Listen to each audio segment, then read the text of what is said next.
இந்த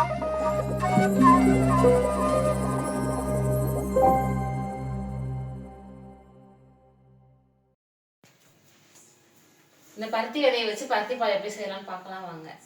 பருத்தி விதையை 8 மணி நேரம் ஊற வச்சுக்கோங்க. இந்த விதையை அரைச்சி இதில் வர பாலை எடுத்துக்கலாம்.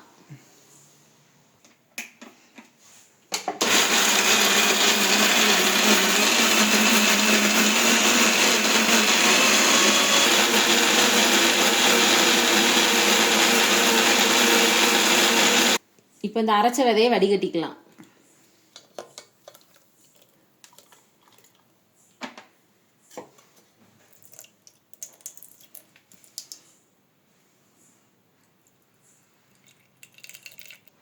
இப்போ 2 மணி நேரம் ஊற வச்சிருக்க பச்சரிசியை போட்டு அரைச்சிக்கலாம்.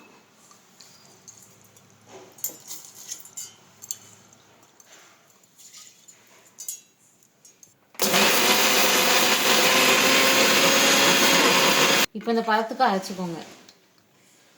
தேவையான பொருட்கள்: பருத்தி பால், பச்சரிசி அரைச்சி வச்ச பால், வெல்லம் 200 கிராம், சுக்கு, ஏலக்காய், தேங்காய் துருவுனது. பருத்தி பாலை ஊற்றி கொதிக்க வச்சுக்கோங்க.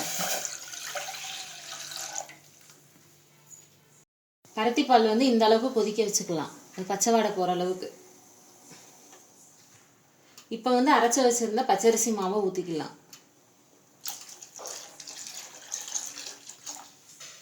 இதை இப்போ நல்லா கிளறிக்கலாம், கெட்டி சேராத அளவுக்கு.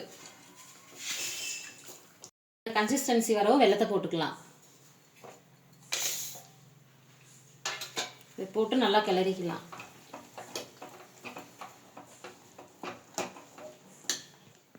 ஏலக்காய் சுகையும் பொடி பண்ணி வச்சதை ஒரு 1/4 டீஸ்பூன் போட்டுக்கலாம்.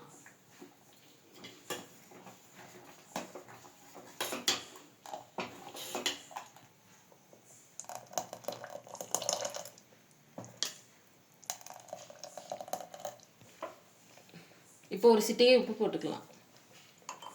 துருவின தேங்காய் பூ கொஞ்சம் போட்டுக்கலாம்.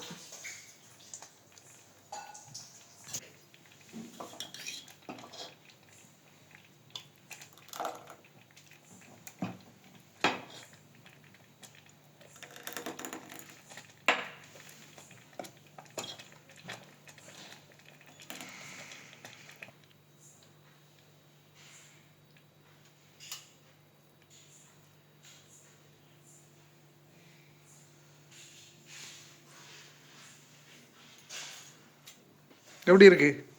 சூப்பராக இருக்கு.